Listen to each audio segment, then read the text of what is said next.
Welcome to the world of science fiction stories, and don't forget to like, share and subscribe my channel. Enjoy the listening. They outlawed us, big mistake. Humanity evolved beyond their control. The message came on a Tuesday. Every screen on Earth showed the same thing at once: televisions, phones, computers, billboards, all of them flickered and changed to display a symbol no human had ever seen before. It looked like a spiral of stars with strange markings around the edges. "This is a formal contact from the Galactic Council," said a voice that somehow everyone heard in their own language. "You will send 2 representatives to these coordinates in 7 Earth days. This is not a request." The world leaders gathered quickly. After hours of arguing, they chose Captain Jack Freeman and Ambassador Lisa Reed to represent Earth. Jack was a decorated military officer with a calm mind and quick thinking. Lisa was Earth's best diplomat, known for finding peaceful solutions to impossible problems. "I don't like this," Jack said as technicians prepared their ship, a vessel built using instructions included in the alien message. "It feels like a trap." Lisa nodded, her face serious. "Maybe, but we can't ignore them. They took over every screen on the planet at once. Their technology is far beyond ours." 7 days later, their small ship left Earth's atmosphere. Following the strange coordinates, they activated the new drive that bent space around them. Stars blurred, and suddenly they were somewhere else, orbiting a massive space station that shimmered like a diamond in the light of an unfamiliar sun. "It's beautiful," Lisa whispered as their ship was pulled into a docking bay. Guards met them at the airlock, tall beings with scaled skin in shining armor. They didn't speak, but gestured for Jack and Lisa to follow. The hallways were filled with aliens of all kinds. Some looked almost human, others were completely different: floating clouds of gas, insect-like creatures, beings made of what looked like living crystal. All of them stopped to stare at the humans as they passed. "Why do they look at us like that?" Jack whispered. "Like we're dangerous animals." Lisa didn't have time to answer before large doors opened to reveal a circular chamber. Seated in rising tiers were hundreds of alien representatives, all watching them with cold eyes. In the center was a platform where a tall gray being stood waiting. "The human representatives will step forward," the gray being announced. Its voice was deep and echoed strangely. Jack and Lisa walked to the platform, standing tall despite their fear. "I am Elder Gray, leader of the Galactic Council," the being said. "You have been brought here not as guests but as accused." "Accused?" Lisa stepped forward. "Of what crime?" Elder Gray waved a long-fingered hand, the air above them filled with images: Earth's wars, nuclear tests, polluted oceans, destroyed forests. "Humanity stands accused of being inherently violent, unpredictable, and dangerous to the stability of the galaxy," Elder Gray said. "For centuries, we have observed your development. You create beauty with one hand and destruction with the other. You speak of peace while building weapons that could destroy your own world." Jack felt his face grow hot with anger. "You've been watching us all this time, why not help us, guide us?" A murmur ran through the watching aliens. "That is not our way," Elder Gray replied. "All species must evolve without interference. We only intervene when a species becomes a potential threat to others." "And you think we're a threat?" Lisa asked. "We haven't even developed technology to leave our own solar system properly." Elder Gray's large eyes blinked slowly. "It is not what you are now, but what you will become. Your species adapts faster than any we have encountered. Your technological progress in the last century alone would take most species 1,000 years. New images appeared, projections showing human ships spreading across the stars, conflicts with alien species, resources being stripped from worlds. "These are just guesses," Jack protested. "Not facts. You can't judge us on what you think we might do." Lisa placed a calming hand on his arm. "Elder Gray, with respect, humanity has made mistakes, yes, but we learn from them. Our history shows not just violence but also great compassion, art, and sacrifice for others. We have the potential for good as well as harm. She gestured to the images still floating above. Show them the other side, show them our music, our medicine, how we care for each other. Elder Grey paused, then waved again.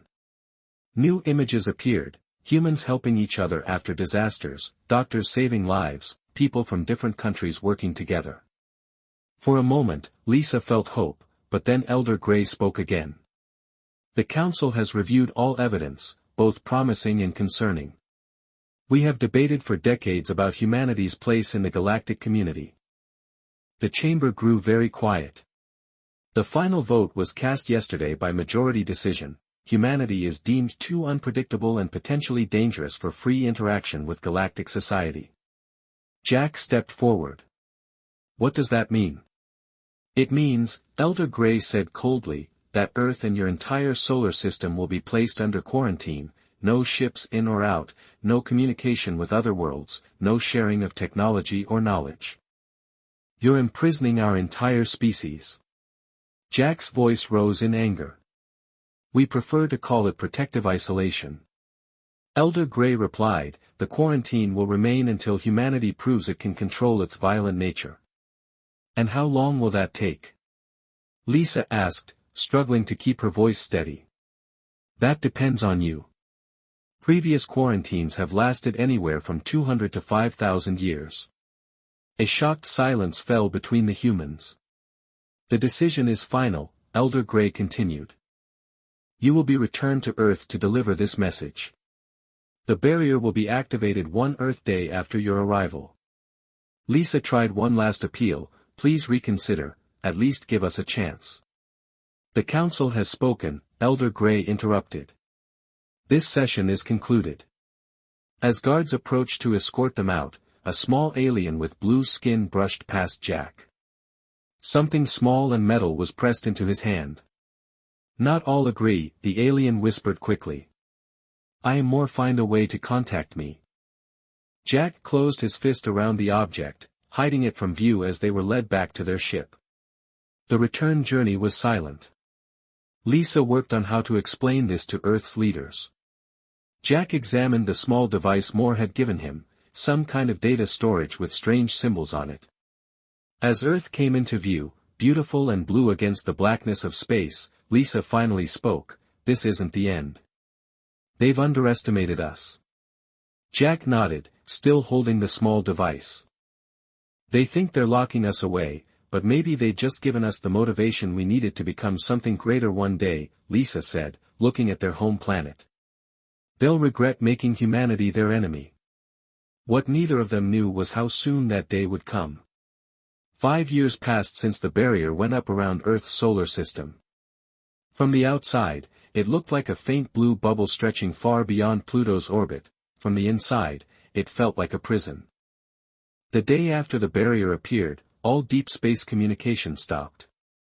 Satellites beyond a certain orbit went dead, and any ship that tried to approach the edge of the solar system hit what felt like a solid wall. But humans are not good at accepting cages. The world's governments put aside their differences and formed the Human Alliance. Old enemies became partners with one goal, break through the barrier and show the Galactic Council they had made a terrible mistake. Jack Freeman now led the Alliance's defense division. His office walls were covered with barrier analysis data and star maps, and on his desk sat the alien device from Moore, now partly taken apart. Captain, Dr. Wilson is here, his assistant announced. Tom Wilson walked in carrying a tablet and looking excited. The physicist hadn't slept in days, judging by his messy hair and wrinkled clothes.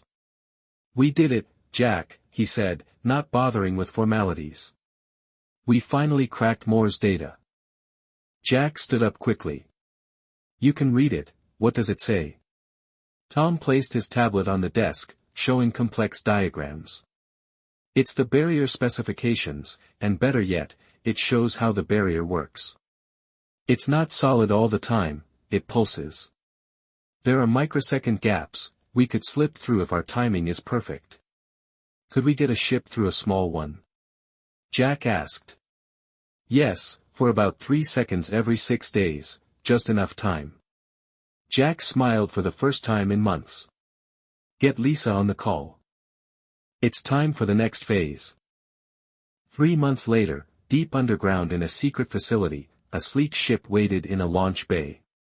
The Defiance was humanity's most advanced vessel, built with technology reverse-engineered from studying the barrier itself.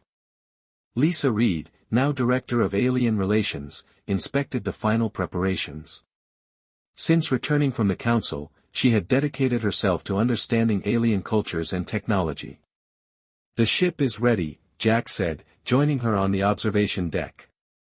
Small crew, just as planned, me, you, Dr. Wilson, and 4 of our best specialists. Lisa nodded. If we succeed, we'll be the first humans beyond the barrier since it went up, and if we fail. She looked at him with determination. We won't. Humanity is counting on us. The launch happened at night, with only essential personnel knowing about it. The Defiance shot into space, accelerating faster than any human ship before it. They had one chance to hit the barrier at exactly the right moment. Barrier approaching in 30 seconds, Tom announced from his station. The gap will appear in exactly 28 seconds and stay open for 3. Jack gripped his chair. Everyone ready? This will be rough. The blue wall of energy filled their view screen, it looked impossible to penetrate. 5 seconds, Tom counted down, 4, 3, 2, 1. Now Jack pushed the engines to maximum. The ship shuddered as it hit the edge of the barrier for a terrible moment. Nothing happened, then, with a flash of light, they broke through. Stars surrounded them, stars no human had seen in 5 years. We did it, Lisa whispered. We're free. Finding a safe place was their first priority. They couldn't risk the Council discovering them immediately, they needed somewhere to hide, to build a plan. They found it in an abandoned asteroid field around a dying star, far from major trade routes but close enough to gather intelligence. They named it Haven. It's not much, Jack said as they set up the first habitat modules inside a large asteroid, but it's a start. Over the next few months, they converted the asteroid into a base using technology from Moore's device. They built sensors that could detect Council ships and hide from them. Tom focused on creating a stable portal that could communicate with Earth through the barrier. If we could establish reliable contact, we could coordinate better, he explained. Lisa had the most dangerous job, making contact with potential allies. Wearing a disguise to hide her human features, she visited a trading post 3 systems away. Be careful, Jack told her before she left. If anyone discovers you're human, I know. She replied, but we need friends out here, Moore can't be the only one who disagrees with the Council. Her first trip was successful. She returned with news that surprised everyone, the Council wasn't as united as they wanted us to believe. She reported to the team that many species thought our quarantine was too harsh, some were openly questioning Elder Gray's leadership. Potential allies, Jack asked. Better than that, I met a traitor from the Bolt species. They're technology specialists, who voted against our quarantine, are willing to meet. Tom looked up from his work. The Bolt, their tech is supposedly centuries ahead of even the Council standard. Exactly, Lisa smiled. And they're interested in what humans might offer. What could we possibly have that interests an advanced species, one of the specialists asked. Jack understood immediately, innovation, creativity. We solve problems differently than they do. Precisely, Lisa nodded. The Bolt representative told me they've been using the same technology for 1,000 years, just making small improvements. They've lost the ability to think in new directions, so we trade ideas for technology. Tom asked, and information? Lisa added, they'll help us build a network, find more allies. Over the next year, Haven grew from a simple base to a thriving outpost. More small ships from Earth made it through the barrier at the precise moments when gaps appeared, each brought more people, more resources. Jack established a smuggling network using ships designed to look like alien vessels. They began moving human goods, art, music, even simple inventions to worlds where curious aliens eagerly traded for them. These alien worlds discovered something surprising: human products were different, unique, interesting. A black market for Earth goods spread across nearby systems. With each successful mission and with each new ally, humanity's reach extended further beyond their prison. In a secret meeting room on Haven, Jack and Lisa met with representatives from 6 different alien species. All had come to the same conclusion: the quarantine of humanity was a mistake. "The Council fears what you might become," said the Bolt representative, a tall being with metallic skin. "And after seeing what you've accomplished in just 1 year beyond the barrier, perhaps they were right to fear you." "We don't want conflict," Lisa assured them. "We just want our freedom. The Council won't give it willingly." "Another alien said they've invested too much in keeping you contained," Jack noted. "Then we'll have to take it. And to do that, we need to become what they fear most," the Bolt asked. Jack's eyes reflected the starlight as he answered, "Unstoppable." 10 years into the quarantine, Earth looked different, not just in small ways, but fundamentally changed. When the barrier first went up, panic spread. How would humanity survive without the stars? What would happen when resources ran out?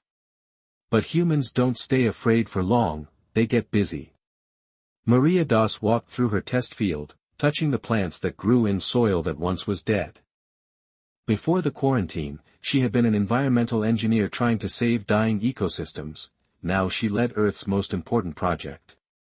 "The 3rd test zone is ready for inspection," her assistant said, handing her a tablet with the latest readings. Maria nodded, looking at the barren area beyond her green field. Tomorrow, it would be transformed to her creation. Microames were tiny biological machines, each smaller than a grain of sand. They spread through dead soil, cleaning toxins, balancing nutrients, and preparing the ground for new life.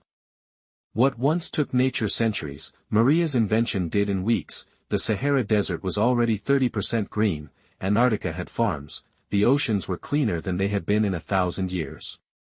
"Director Doss," a voice called, "Your requests, your presence is urgently needed on Haven." A government car was approaching the Alliance Council.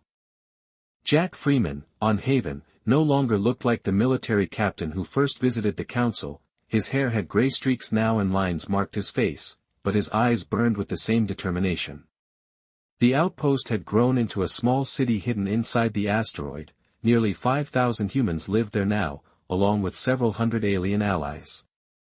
Ships came and went daily, disguised as regular traders but actually spreading human influence farther into the galaxy. "The phase shift drive is finally stable," Dr. Wilson announced in the command center. His invention is humanity's newest breakthrough, a drive system that briefly shifted ships slightly out of normal space, making them invisible to Council sensors. "Can it be installed in all our ships?" Jack asked. "The smaller ones, yes. The larger cargo vessels will need more time." Lisa entered, returning from a diplomatic mission. 10 years of secret work had changed her too. She moved with the confidence of someone who navigated dangerous situations daily. "We'd have a problem," she said without greeting. "Council enforcement ships are increasing patrols in the Nexus sectors. 3 of our supply routes are compromised." Jack frowned. "They're getting suspicious." "Worse," Lisa placed a data chip on the table. "They have informants looking for human activity. Rumors about our technology are spreading." The door opened again, and a blue-kinied alien entered, Moore, whose help years ago had made everything possible. He had officially defected to the human cause and now served as their chief intelligence officer. "My sources in the council confirm it," Moore said. "Elder Gray has launched a special investigation. They know humans have broken quarantine, but they don't know how extensive our network is." Jack studied the star map showing their operations. "We need to accelerate our plans. Tom, how soon can we deploy the phase shift technology to our key outposts?" 2 months, if we push hard." "Make it 1, replied Tom. Back on Earth, Maria sat in the Alliance Council chamber, looking at the faces of Earth's leaders. "The situation beyond the barrier is becoming critical," the council president explained. Our Haven outpost reports that council forces are searching for human activity. It's only a matter of time before they find something. What does this have to do with my work? Maria asked. Everything. The president activated a screen showing planets with harsh environments. These are worlds where council influence is weakest, mostly dead or dying planets. No one wants them. Our intelligence suggests if we could make these worlds habitable, we could create safe havens beyond council control. Maria understood immediately. You want to use my microecosystems off-world? Can it be done? She thought for a moment. Yes, with modifications, but we'd need to test them on similar environments first. You'll have whatever resources you need, the president said. This could change everything. In deep space, a small human scout ship detected a council enforcement vessel approaching. The captain activated their new phase shift drive and the ship flickered, becoming partially out of sync with normal space. The council ship passed by without detecting them. It was the first real test of Dr. Wilson's invention, and it worked perfectly. But as the human ship shifted back to normal space, something went wrong. A power surge created a visible energy flare. The council ship turned around immediately. They've seen us, the human pilot reported to Haven. Attempting evasive maneuvers, the scout ship fled, using its advanced engines to stay ahead of the larger council vessel for hours. They played a dangerous game of hide and seek through an asteroid field. Finally, the scout escaped. But the council ship had captured enough sensor data to confirm what they feared. Humans had broken quarantine and possessed technology that shouldn't be possible for them on Haven. Jack called an emergency meeting. Our time in the shadows is ending, he told the assembled leaders. The council now has proof we're operating beyond the barrier. Do we abandon our outposts? Someone asked. No, Jack's voice was firm. We accelerate. Every ship gets phase shift technology, every allied world gets Maria's microecosystems. We need to be too established to stop by the time they mobilize against us. Lisa had just returned from another mission. I've made contact with 3 more species who are interested in our ecosystem technology. Worlds the council abandoned as useless could become ours. What about direct confrontation? Moore asked. The council fleet is still far stronger than anything we have. Dr. Wilson stepped forward. Maybe not for long. He activated a hologram showing a new ship design. If we combine our phase shift technology with what we've learned from our Bolt allies, we could create vessels that can outmaneuver anything the council has. How many can we build in 6 months? Jack asked.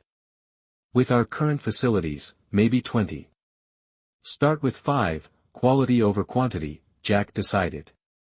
As the meeting ended, Lisa stayed behind with Jack. 10 years ago, they locked us away thinking they were containing a problem, she said, looking at the star map showing human influence spreading across dozens of systems.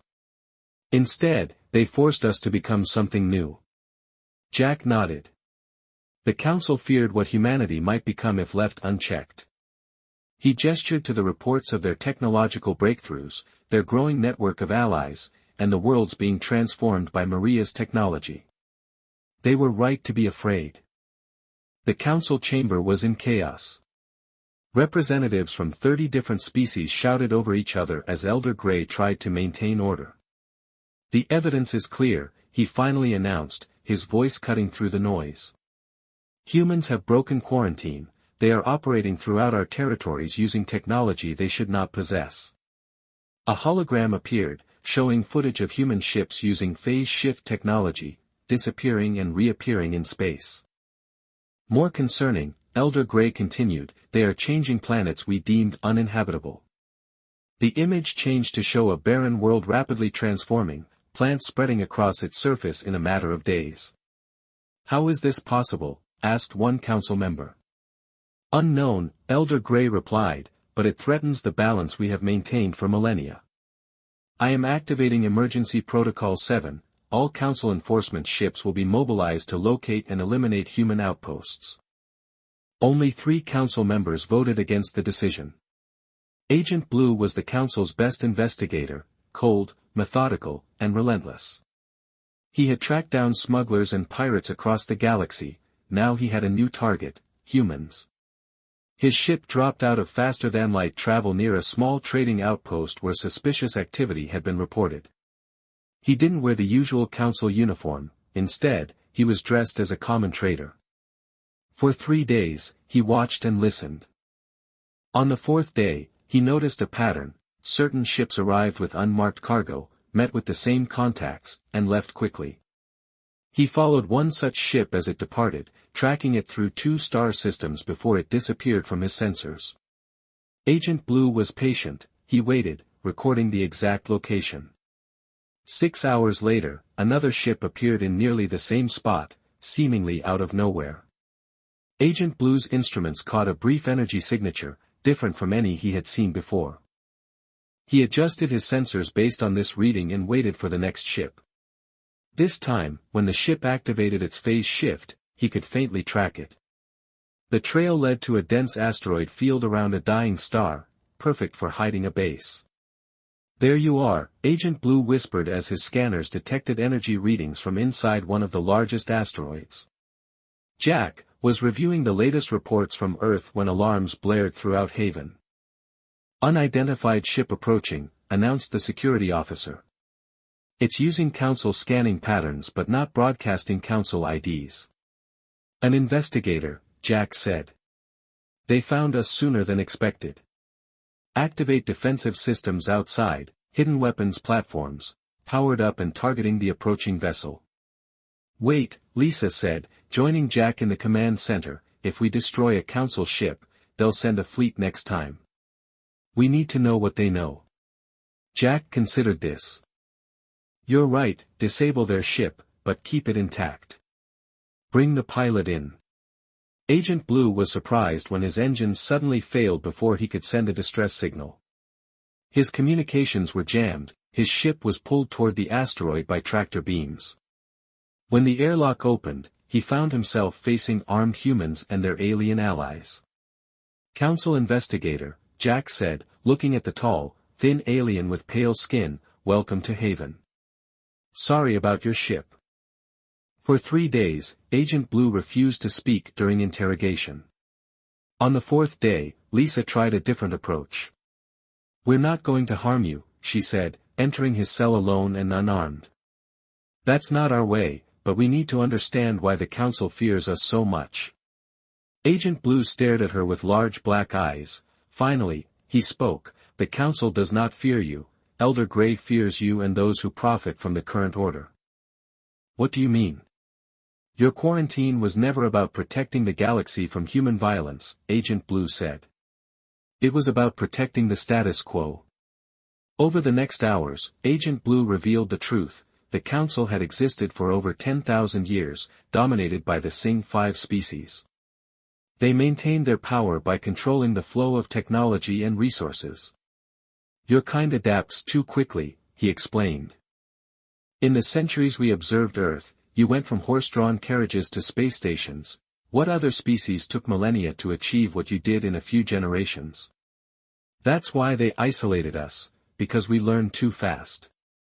Elder Grey's projections showed that within 300 years of joining galactic society, humans would surpass the technology level of the ruling species.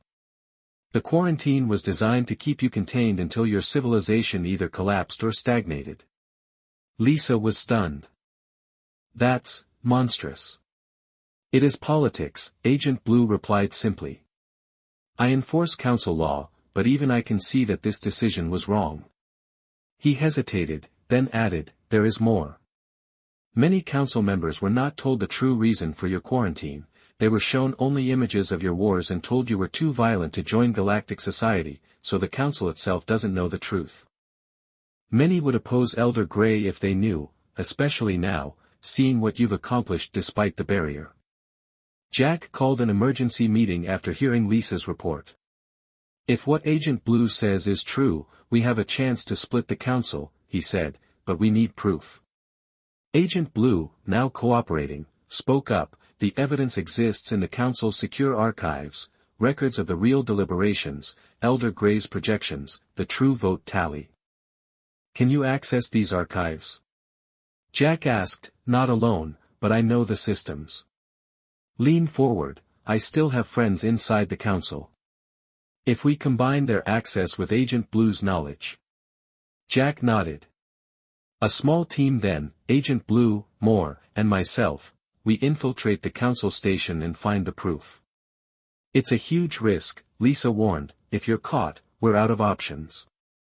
Jack replied, the Council is mobilizing its fleet.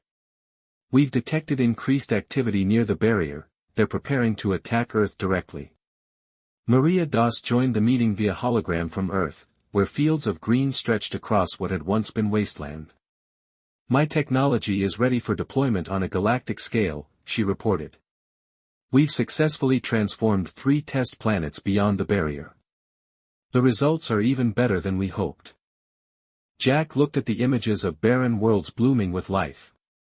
That's our real strength, he said. Not just our ships or weapons, we can heal worlds. The Council abandoned them, we make the uninhabitable habitable.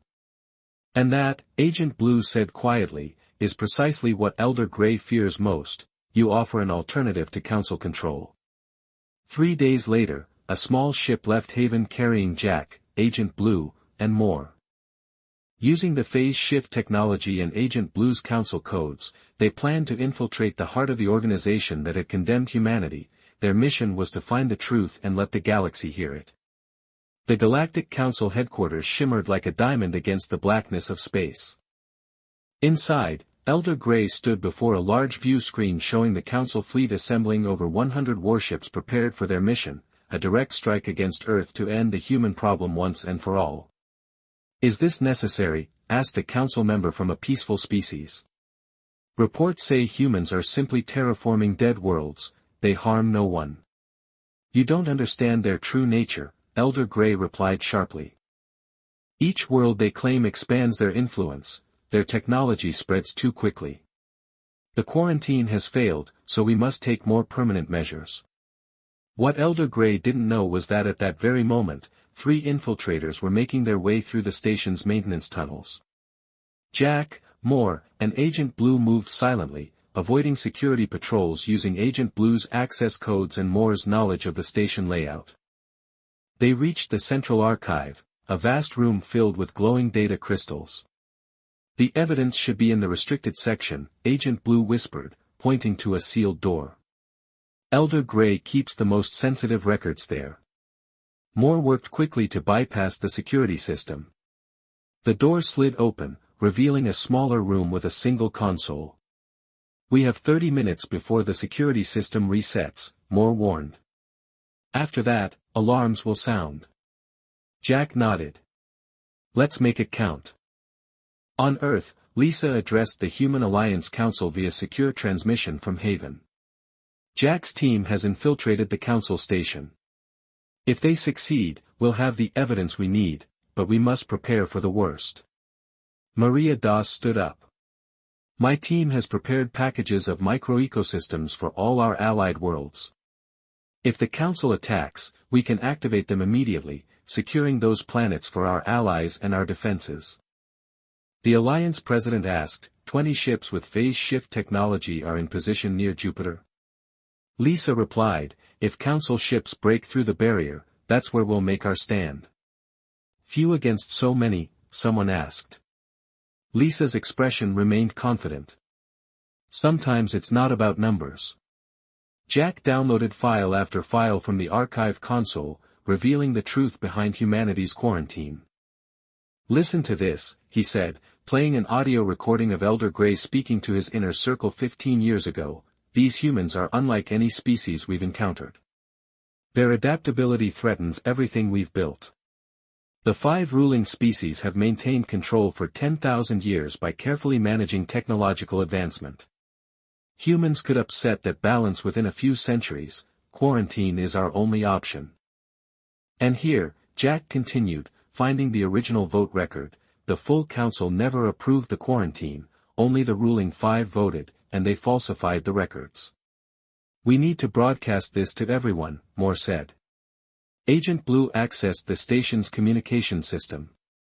We can use the emergency channel, it reaches every council world simultaneously. How long? Jack asked.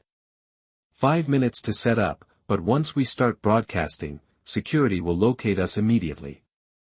Jack looked at the countdown timer. We'll be cutting it close. Do it in the council chamber. Elder Gray was finalizing attack plans when every screen suddenly changed. The faces of Jack, Moore, and Agent Blue appeared with the council's own classified files scrolling beside them. People of the galactic community, Jack began. I am Captain Jack Freeman of Earth. What you're seeing are the council's own secret records about our humanity's quarantine. Elder Gray jumped to his feet. Cut the transmission, find them. But the broadcast continued as security teams raced through the station. Humanity was not isolated because we were violent, Jack continued, but because we adapt too quickly. Because Elder Gray and the ruling species feared we would disrupt their control. The evidence played across every screen on every council world, the secret meetings, the falsified votes, Elder Gray's own words condemning humanity not for its flaws but for its potential. While imprisoned, we didn't give up, we created technology, Jack concluded.